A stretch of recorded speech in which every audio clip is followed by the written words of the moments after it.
Okay. All right. Thank you, Wayne. Okay. Oh, hey, Wayne. Yeah. Now it's already recording, right? Yep.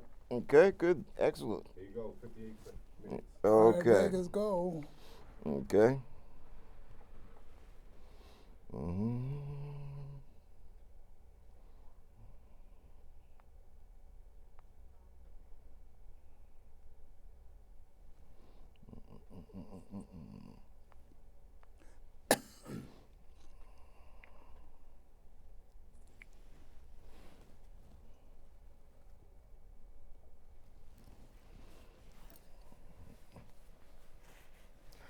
Well, how's everybody doing today? This is Bob Gums with the Concerned Forum. And today, I have that most interesting of guests, Mr. David Straham. But before we go into any lengthy introductions, let me get something off my chest that I think that all of us, the public, needs to be aware of. Now, everyone's concerned, and rightfully so, about the coronavirus. I think the shame and the tragedy is that we have a president who, with his administration, they have no idea what the hell they're doing. They came in, their main motivation seems to be that, everything that the black guy did, we're going to get rid of it. The Obama administration, along with the whole healthcare debate, they fixed up a whole thing through the national security apparatus to prepare for such things as pandemics. What happens? Trump kills it, throws it out, caused a number of our smartest, brightest, best people in the medical field and the scientific field to have to pack up and leave. Now we are caught in the grips of an horrendous virus.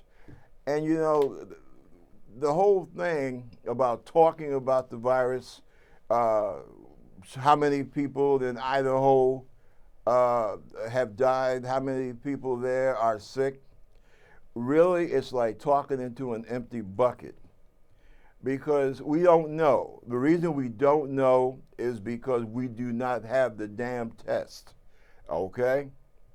I think so far in the country of over 300 million people, less than 2,000 have been tested. Now here goes the kicker. Just for example, South Korea, they are testing 10,000 people a week. The other countries who've been afflicted with this thing, they are essentially doing the same as South Korea. Once again, I raise the question. We are supposed to be the best, the smartest, the brightest. Why is our reaction to this disease, why is it so piss poor, as we say in the military? Why is it so sorry? And I'll tell you, and this is what really gets me angry. This president is essentially telling people, hey, it's no big deal. You feel sick or whatever, go ahead, go to work. Go to the game. Go party and hang out. Go spend that money. Don't worry about the virus. It's nothing. It will be over as soon as the weather gets a little warm. I'm wondering why the Democratic Party does not say, hey, Mr. President, you and the folks who are putting out this garbage information should be held criminally liable. Because that's exactly what it is. It's manslaughter. It is freaking manslaughter. To tell people to go take that germ and spread it to everybody they come in contact with. Because that's essentially what he's doing. He's saying if you feel sick, don't worry about it. Go to school. Go to work. What the hell? It's just the Democrats. And see, that's another thing that he and his surrogates have put out there, that this whole virus is a plot by the Democrats to upset the economy. I think that is so damn sorry. You're a president of the United States, and that's the only thing that you think is keeping you in office because of the economy, something that, to a large extent, you had nothing to do with. But now you're terrified. You're pinning your hopes for re-election and possibly staying out of jail on the stock market. And everyone knows that the stock market and Main Street are two, they're kind of different things. They kind of play off of each other, all right? But just because the stock market, you got some guys and hedge funds and what have you that are doing supremely well, that doesn't mean that that's transferring to Main Street. And that's something that this president, he doesn't get it. He doesn't understand that. And most importantly, talking about the stock market, that should not even be coming out of his mouth right now. We're talking about a virus that has the potential of killing hundreds of thousands of people, possibly millions. If anybody knows about the great flu epidemic of 1919. So why this concentration on the stock market? Aren't people's lives more important? And see, what really, it breaks my heart, literally. There was a woman that was interviewed this past week going to one of his crazy rallies. Older lady, older Caucasian lady, and she has a little red, MAGA hat on. And the reporter was asking her, put the mic in her face and said, listen, aren't you worried about this virus? You know what comes out of this lady's mouth? Oh, no. The media and the Democrats are just blowing this up to make the president look bad. And I said to myself, my God, what has this country come to? Hillary called a lot of the Trump supporters deplorable. I'm starting to believe that was maybe the wrong word to use, deplorable. That might have been the wrong choice of words. Because what I see with these real serious Trump followers, I see sadness. It is sad that people are that gullible. It is sad that people can hate so much that they will allow this jerk, Trump, to literally play Russian roulette with their lives and the lives of their family and friends. I've never seen anything like this in American politics. So, deplorable, I think that's the wrong term. I believe that a lot of Trump followers say and do very deplorable things. But to call them deplorable, I think that's the wrong choice of words. There's something else there. And I would even say racism is kind of, technically, it's not a correct term for what we're seeing out of these Trump followers. It's something very dark, very sinister, and very sad. Because when you find yourself hating immigrants so desperately that you're willing, like I said, to play Russian roulette with your lives and the lives of your loved ones. There's something wrong there.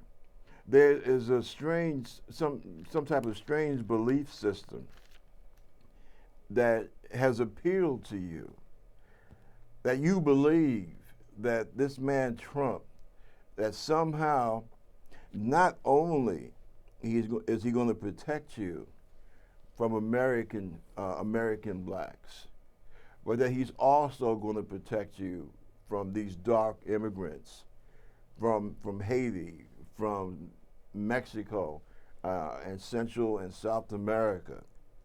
He's going to protect you from the Asians. He's going to protect you from everything that is not within the bubble of your life. He's going to protect you from scientific logic and scientific facts. He's going to protect you from, how should I say, mainstream religion that we have come to expect and accept here in the United States. By that I mean that up until the rise of the fundamentalists, especially in the South, before their rise, Americans were pretty much tolerant of everyone else's religion, okay?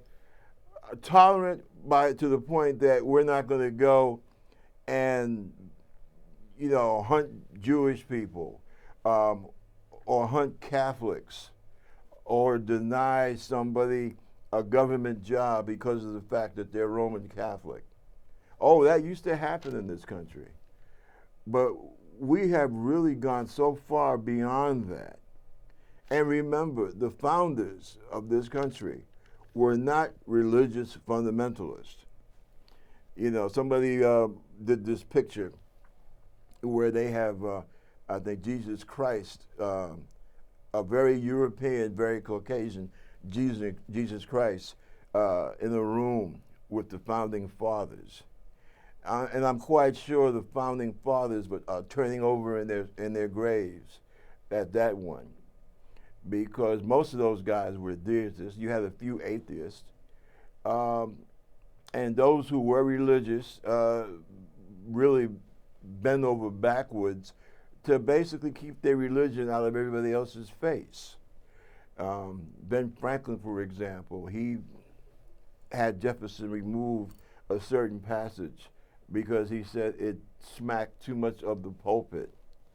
So you're not talking about a bunch of religious fundamentalists when you're talking about the founding fathers, okay? You're talking about guys who were part of the Enlightenment, all right? They were children of the Enlightenment. They believed in science. They believed in the progress of humanity through logic and observation.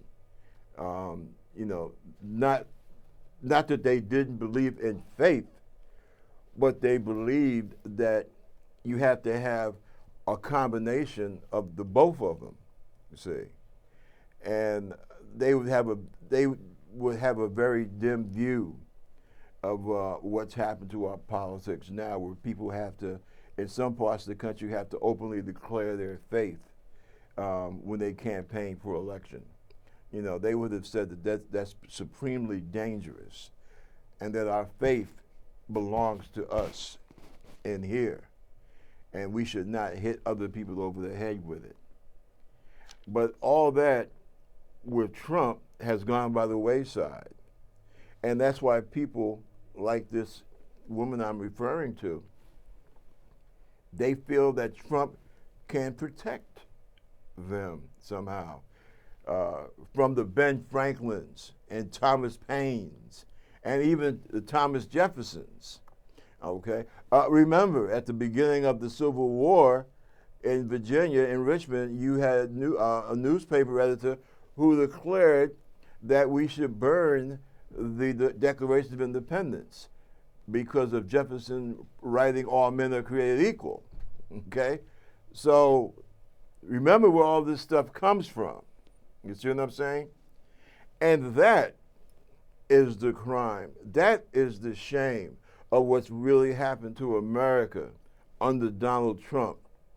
That these people, like that little lady on that Trump line, they feel emboldened enough to say, yeah, I like Trump because not only does he protect me from the dark people and from the Asian people, he also protects me from science.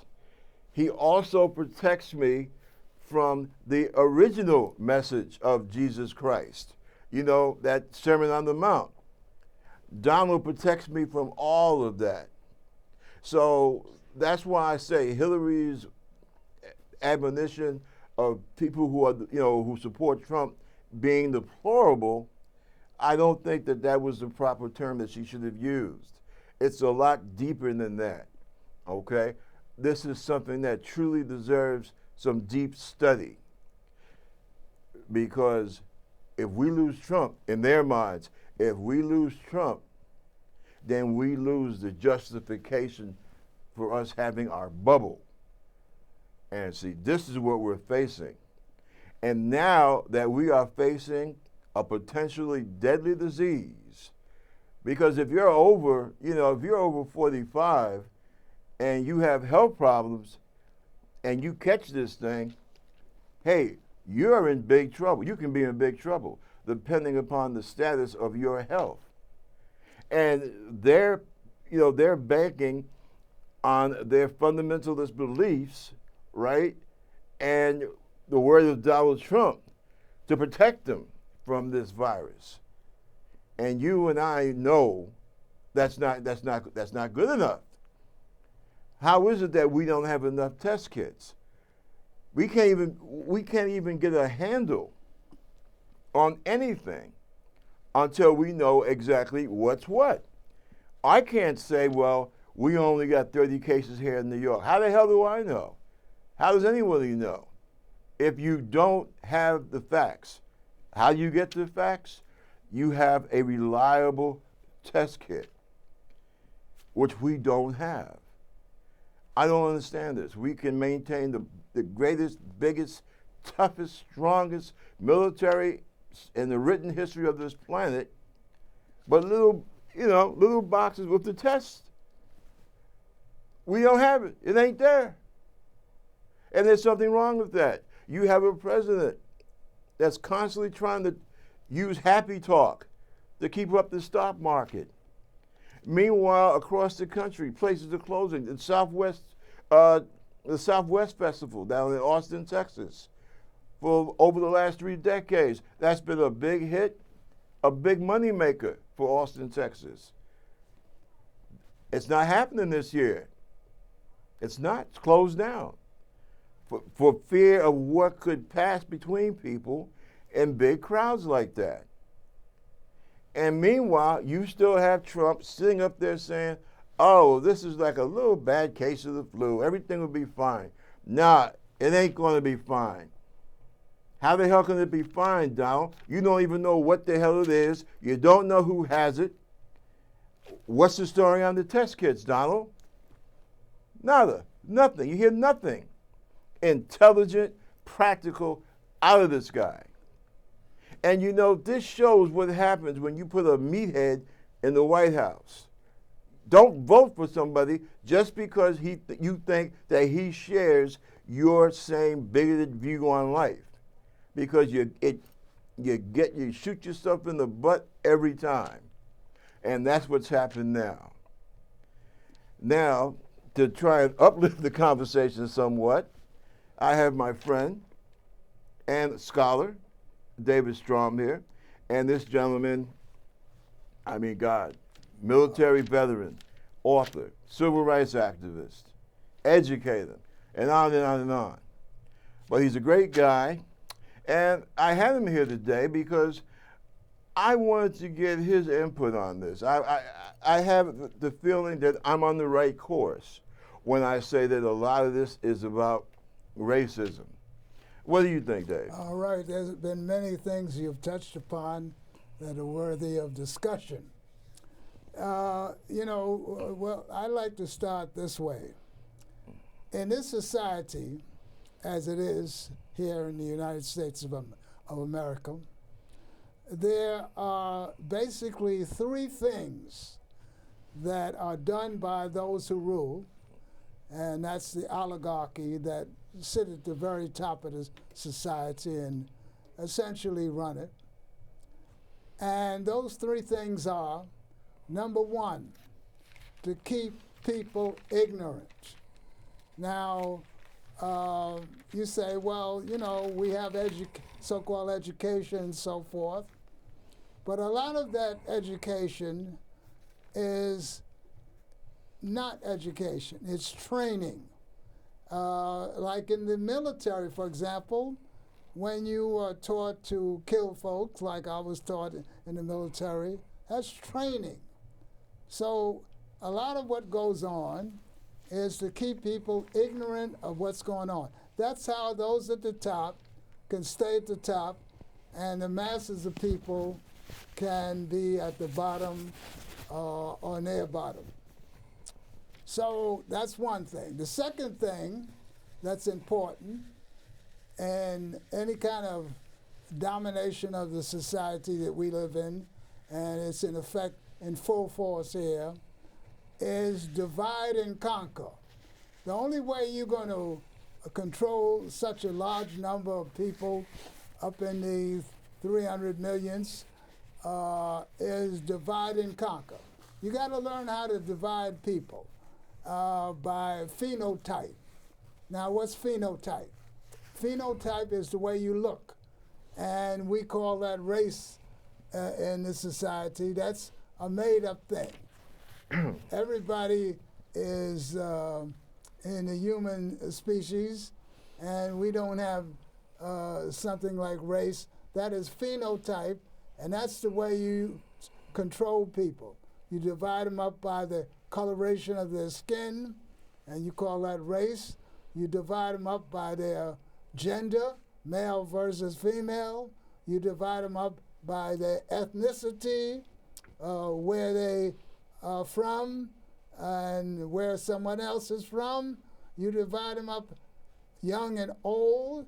So you keep people divided, and then you can rule them. And that's what, Trump as well as all the leadership do. You have to know how to divide people. And the third element that I would mention is number three, you have to have some physical force available to you. We call them the police, or in the old days, a slave patrol, or other armed forces to control people in the event people get too ambitious and want to take over. So those are the three things. Now, Brother Bob has brought up some other things about the Constitution. And we've got to remember that many of the framers of the Constitution were slave holders. This is created as a slave-owning republic. The people who built this place built it as a slave-owning republic to get away from what they felt was the British Crown was going to do and end slavery in its colonies. And don't forget, this is a republic that was energized by the papal bulls of the 15th century that told Europeans they could go over here and take everything they wanted to take, kill the people, enslave them, and so forth.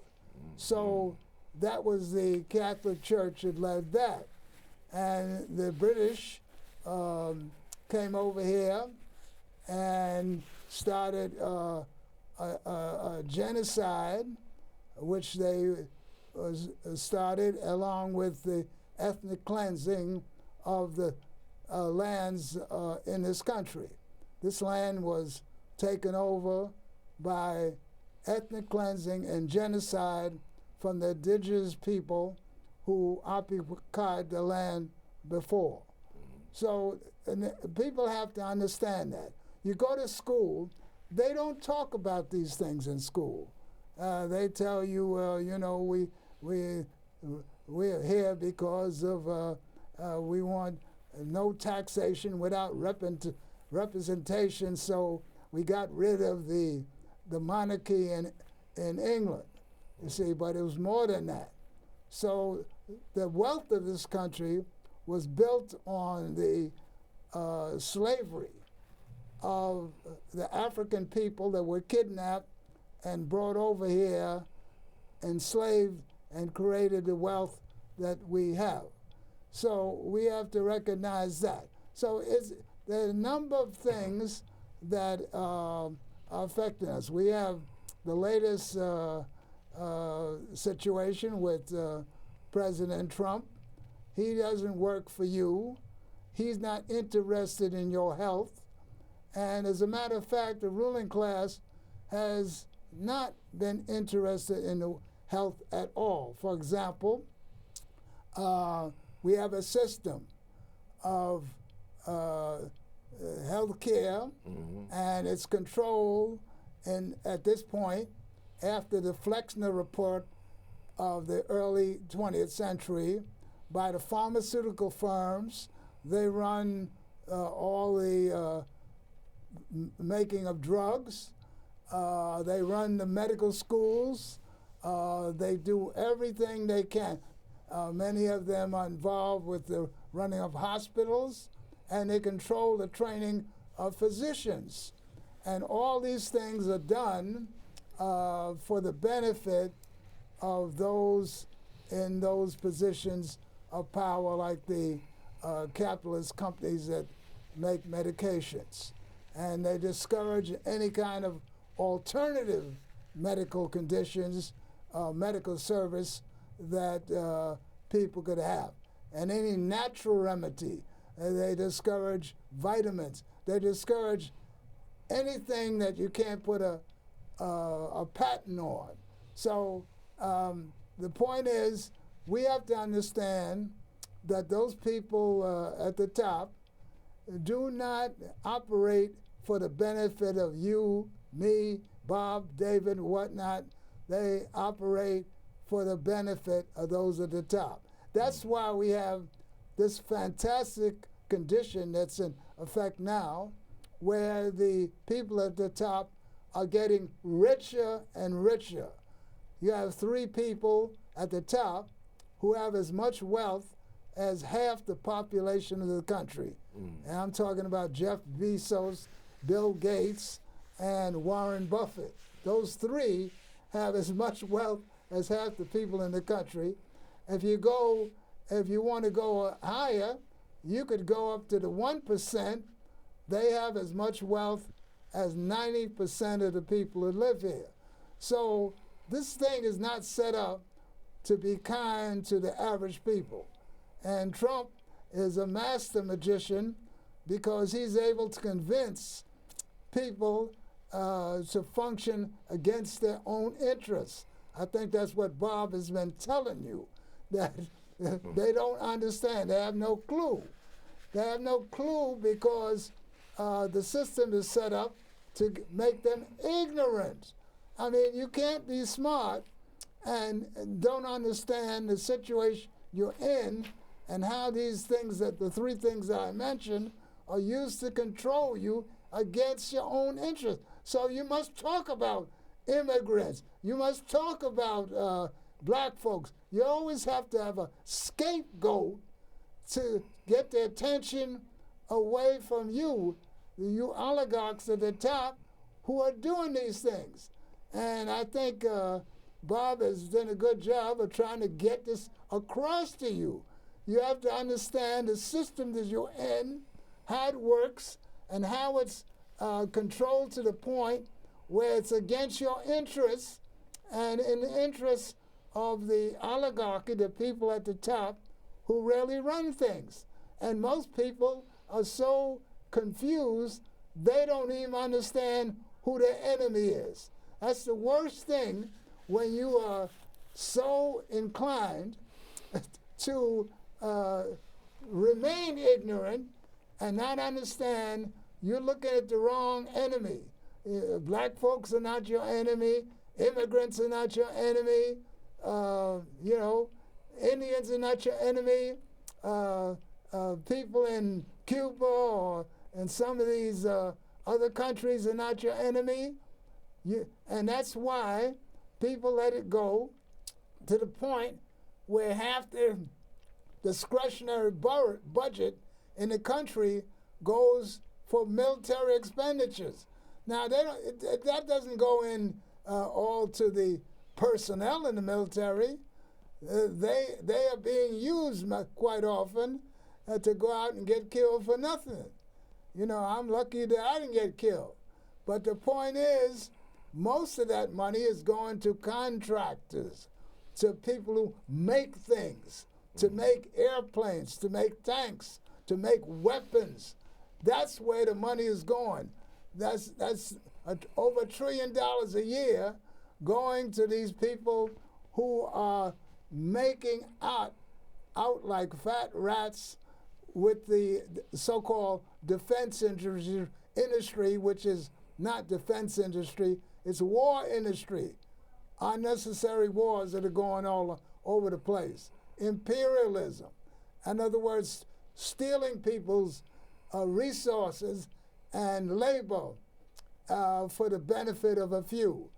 You have all these generals in the military and admirals who are making out like fat rats also after they retire, going on the boards of all these contractors who are making those planes and tanks and other military. We have more military equipment than we need. We have maybe a dozen aircraft carriers. And some of these items of military use for fighting the last wars. How are you going to hide an aircraft carrier? How are you going to protect it? You see, how are you going to protect the things that they're buying? But they don't care anything about that. They care about making profit. And I think people have to understand that if you're going to survive in this world, you have to understand how things work, how it's done, and who benefits from what is being done. Well, I want to thank you, David, for bringing your point of view out. It's a very valid point of view. I think that people need to hear it. I'm looking here at the Daily News, and they're leading off with stocks whipsaw as virus spreads. Now, for you working class folks out there that are so in love with Trump, let me point out a few things. Number one, what it says here, stops whipsaw as virus spreads. It's going voo, voo, back and forth, back and forth.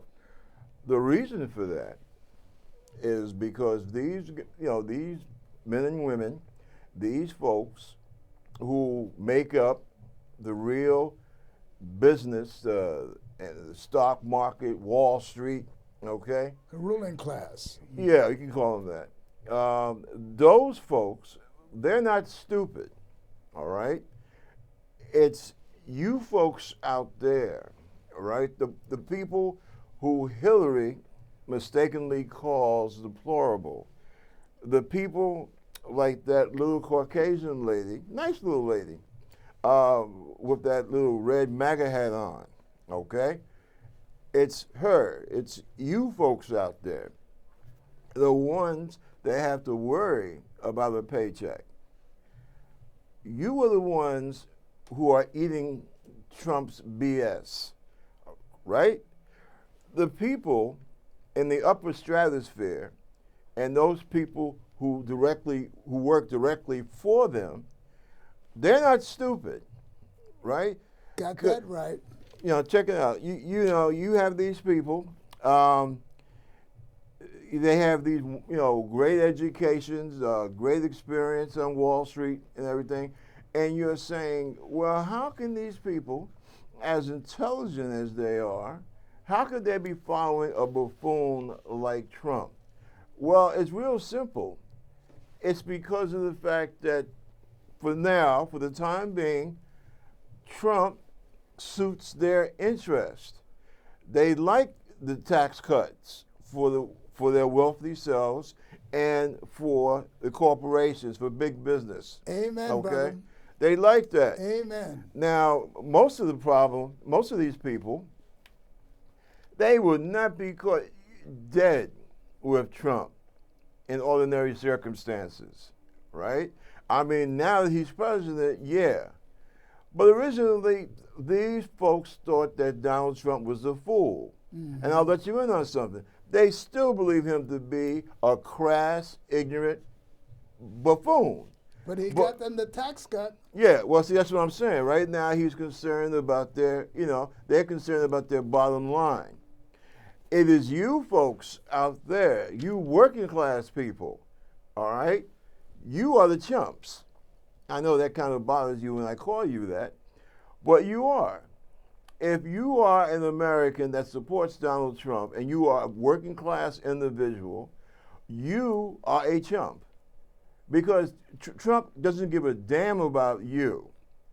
And to try and keep you in his stable. Teach, brother, teach.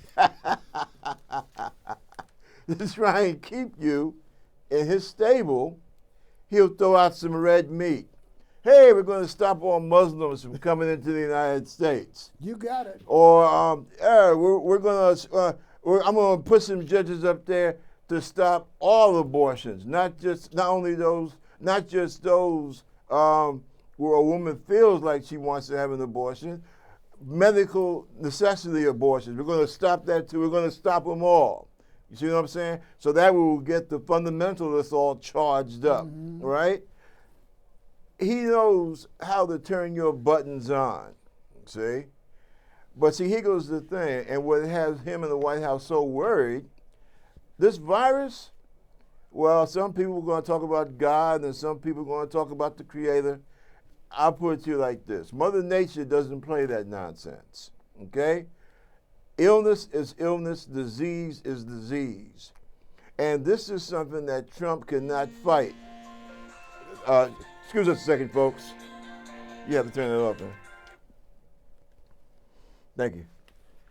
This is something that Trump cannot fight. And that's why he's so scared, number one.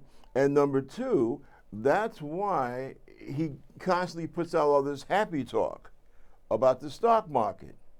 Now, these folks here, the people that are causing the stock market to whipsaw, it's because they are not stupid, all right, in their, how should I say, in their relationship with Trump, that the stock market is, going crazy. Because these people, like I said at the beginning, they went to school. They have at least an understanding of science. They understand that, this virus thing, hey, this could be real serious, okay? People are dying. And people might have to start staying home from work. People are going to have to start staying home from school. Some colleges have already started closing down their campuses. And I already told you earlier about this big fair, Austin. That's the biggest type fair that they have in the Southwest, right? Over $350 million every time they have that festival. That's closed. There's not going to be a festival. Now think of all the people that affects. Not just that people can't go to the festival. What about all the people whose jobs are part of that festival? And what about the people who work at the festival and who are not going to be able to go to work at the festival because there's not going to be a festival? I'm talking about the guys who own the grocery store, the guys that sell ices, ice cream in the street, right? the clothing store people. It's a chain. You see, that's one of the weak points about having a strictly based capitalistic economy. Because I don't know why people don't think in these terms until it's too late, but we are the capitalist economy. The economy depends on us. If we don't buy, the big boys cannot fly. So what happens? The big people say, well, hey, times are tight right now. People are worried about this virus. So just like in the card game, I'm going to stand pat right now. I'm not going to invest. I'm not going to do a damn thing. Keep my money in my pocket. And what that does to the stock market, it makes everything go down. It depresses the economy. And I'll tell you something. Trump always wants to blame somebody else. I mean, my God, I've never seen a wealthy grown man, or supposedly wealthy grown man, spend so much time. I mean, he doesn't take responsibility for anything. Is Don Jr. his son? I'm starting to wonder now. Will he take responsibility for that even? Because this guy never wants to take responsibility. He's gone all the way back into the Obama administration. Well, the reason that the kids are not out there where we need them is because of the Obama administration. But he never tells you exactly what about the Obama administration caused us not to have a sufficient amount of test kits on hand. He doesn't say what it is. And he always does that. And see, this is what I could never. Now, I have a whole lot of respect for Obama, and I like the guy personally.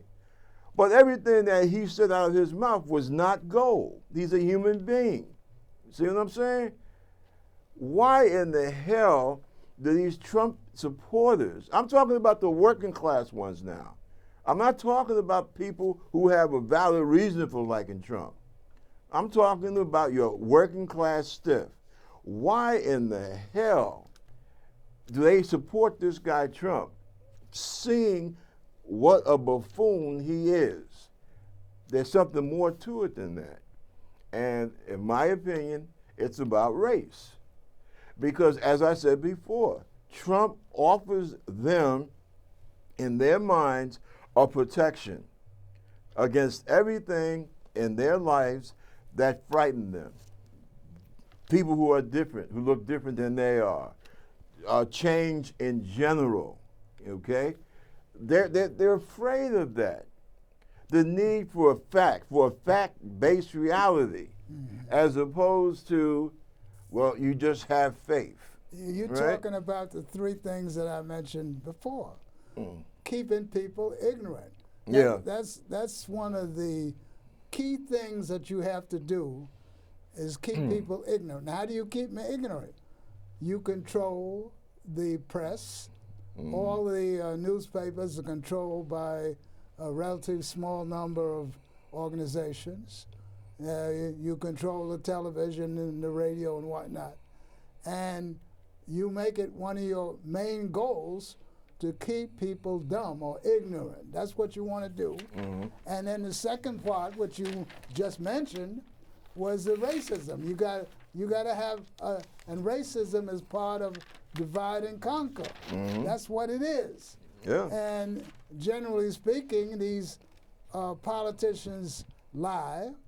And with the stock market, most of it is owned by the oligarchy, the rich and powerful. The average person doesn't have much in the stock market compared to those at the very top. So the people at the top own the stock market. So, and the stock market, most of it is like gambling. It's gambling. And one of the tricks they do to have some people put money in the stock market or organizations, they keep the interest rate low for banks. So you go to a bank and the interest rate is close to zero. just putting money in a bank. Mm. So the point is, they do everything they can to eliminate the power of the people and keep it in the hands of the few, and they're on steroids right now. Now, this is a stereotype of democracy for the benefit of the oligarchy. This is not a Switzerland where they do have some democracy, where people actually vote on. It's not a Finland, which is a republic, constitutional republic. It's not a Sweden, a Norway, or Denmark, which are constitutional monarchies. It's not an Iceland that is a republic. So the point is that we have to understand that those at the top don't represent you. They represent the rich and powerful, and they get your attention away from the real enemy. That's them, the rich and the powerful, and they got you thinking about black folks and immigrants and people from different places, rather than looking at the real problem, which is those who run the place, the oligarchy that is in charge of the whole thing. Well, going along with that, you got it right here. Now, you know that young brother that was, what is he now? Jermaine. As a matter of fact, he's your guy. He's out there in Brooklyn. Who? Jermaine. You know who I'm talking about. He's our public advocate. Right now, he's encouraging New Yorkers to frequent Chinatown restaurants and businesses because you have a lot of, as he says, fear-fueled bigotry against Asian people because of this new virus. And, he says, we want to make sure we are pushing facts and not fear. That's Jermaine Williams, by the way. And Williams, before boarding the subway in Lower Manhattan, we want people to just go about their lives just being a bit more cautious and being a bit more vigilant, but not feeling into a mass hysteria. Now, see, that's the type of thing that our president is supposed to be saying to people. But this fool gets up there and he starts talking about, we had a great stock market until the Democrats and a few other people started spreading all these fear tactics about this virus, just to poison my administration. And, I look at people that's I'm a Trump supporter. I got my red MAGA hat on, and I want to ask them, when I see them on TV, are you a fool? Do you always allow people to play with your life?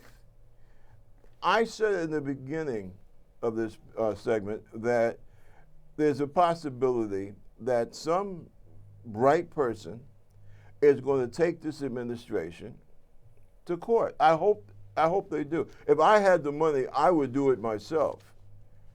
I might try and do it anyway, even though I don't have the money, because it needs to be done. And I cannot emphasize this enough. You have the President of the United States and his surrogates committing manslaughter. To tell somebody who suspects, I might have this virus because I don't feel like worth a damn. Maybe I shouldn't go to class today. Maybe I shouldn't go to work today. And for the president to pop his face on your TV and say, hey, don't worry about it. This thing will be over soon. Go ahead, go to school, go to work. Everything's cool. For him to do that, as far as I'm concerned, that is a form of manslaughter. People already died behind this virus because of him. They sent a whole bunch of folks Who do they work for? Not, I think it might have been Homeland Security. But one of the appropriate organizations, they force people to go and welcome back people from these flights from Asia. I think they were coming from China, if I'm not mistaken. Apparently, somebody has a friend who's a congressman, a Republican, and they called the White House or something like that, and Trump said, yeah, let them come in. They sent a bunch of people from the agency to, you know, bring them back in, bring them through the gates and all this other good stuff. And it was found later that a lot of these people had gotten the virus and that they had passed it on, and that some of these folks have died. Now, as far as I'm concerned, that's manslaughter. That is manslaughter. And, you know, maybe Trump should not go to jail behind it, but he should be held responsible for it. And see, he has never learned as president. You can't say every damn thing that you feel like saying when you are president of the United States. And if he's worried about the stock market, well, he is the one, he himself, that started that crap, because he came out talking that BS, and that's when the markets really start, wait a minute, well, something here is not right. And it hasn't been right since. But see, this is a guy, and I disagree with you slightly, David, about the media. There are some parts of the media that have been trying to stand up to Trump. I think now that they're going to have even more relevance, because this guy, he is an habitual liar. Look, when your friends tell you, when this guy's friends tell you, yeah, I've known Trump for 50 years, I'm a friend of his, and he's a damn liar and a con man. When somebody tells you that, what should you think? You should think, well, you know, there's a good possibility that we can't trust this sucker. But those Trump people, like that little lady I keep going back to on that Trump line, right, going to crowd in with the rest of those Trump supporters. Are you deaf, woman? You know, you don't hear, you don't see, you know? And see, this is, like I said before, this is about racism. Yeah, well, there's another element that is very important that you don't hear much about. Okay. And that is people are being forced to take medications against their will. And forcing people to take a medication against their will is against international law. Yeah, it is against the law. And it's wrong, but it's happening all over the country now. They're getting laws passed to make people take vaccines against their will. And they do it by telling you you can't go to school or you can't get a job if you don't take these medications. And the important thing that I'm going to bring up right now is people don't know about what happened in 1986. 1986, the people that run these pharmaceutical companies, these billions and billions of dollars they make from selling medications, got a law passed in Congress to make it impossible for people to sue pharmaceutical companies, for people to sue doctors, and for people to sue hospitals about vaccines. And part of that was to create a so-called vaccine court. And this vaccine court, if you're good enough to be able to hire a lawyer and you've been damaged or killed by some vaccine, you can go to this court. Now here's the part that's really significant. That court has paid out multi-billions of dollars for people who have been injured or killed by vaccines. And the worst part of this is that in this court, the proceedings are sealed, so you cannot find out what happened to those people. So this is never mentioned in newspapers or in the media. Okay, hold on a You gotta second. keep quiet about All right, that. David, Yes. I'm going to do something here, and some people might think that I'm being harsh. But because even in this small way, I am part of the media, I have to be careful. Now let me say, number one, I believe in vaccines, all right? I went to school, I studied the whole, from the dark ages up until now, okay? That's fine. I was vaccinated. Hold on a second, David. I can't let you cut in on this, okay, because this is real here. I am also aware now you have a bunch of people who are actually, as far as I'm concerned, they're creating more problems than they're solving because they have this thing from poor to upper class against vaccination, all right? And because of that, we are seeing an explosion of smallpox and another disease. And this is stuff that we thought we had cured 60 years ago. And the reason it's coming back up is because you have people who have stopped vaccinating and their kids are passing on the disease Smallpox? to other people. I believe it's smallpox and one other disease. Okay. Are you talking about mumps? I am not sure. And with stuff like this, I have to be correct. All right? Now. So you're saying that people should be forced to take vaccines? No, what I'm saying is that if you're going to go to school and your child has not been vaccinated, then that child should not be allowed to go to school, period. Because they serve a purpose. They serve a damn good purpose. I was vaccinated, okay? I was in the second wave. The first wave came up in, in the 40s, late 40s, and I came in the wave either right behind that or the wave right after that, okay, in the late 50s, and I was a little toddler, okay? And I remember they had us with the sugar cube and all that other good stuff, all right? What I am going to do, because what you say really has shaken me up. I'm going to do some Can you research. prove that vaccines are safe and effective? What I'm going to do between now and I'm going to wait until the next time I have you on, okay, which should be by the end of this month. And I promise you I will do this. I'm going to make some phone calls and I'm going to start doing some research because I want to find out about this vaccine court. Because especially now, There's a vaccine court, yeah, and they keep it secret, the proceedings of that court. yeah, because especially now, And there's no information I have about vaccine being safe Okay. or effective.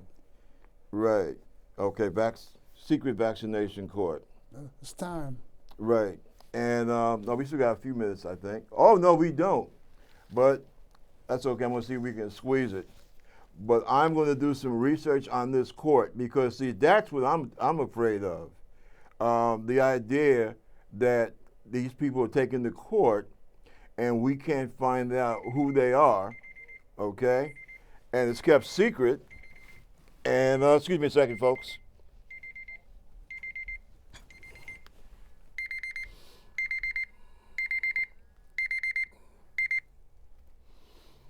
And we're not allowed to find out who these companies are. You got that right. So I'm glad you brought that up, and I think that I'm going to do the responsible thing, and I'm going to get information on this. That's wonderful. Because if that's the case, Okay. then we really need to raise some serious hell, You got that right. especially at a time when we are hoping and praying that we can hurry up and get a vaccine out there to deal with this virus thing. And see,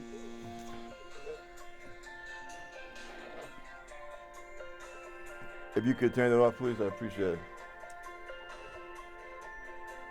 Yeah, because at a time like this, when we need a vaccine, and it looks like we're not going to be able to at least begin trials for another year, well, you can see how the emphasis on having a safe vaccine would be a primary concern.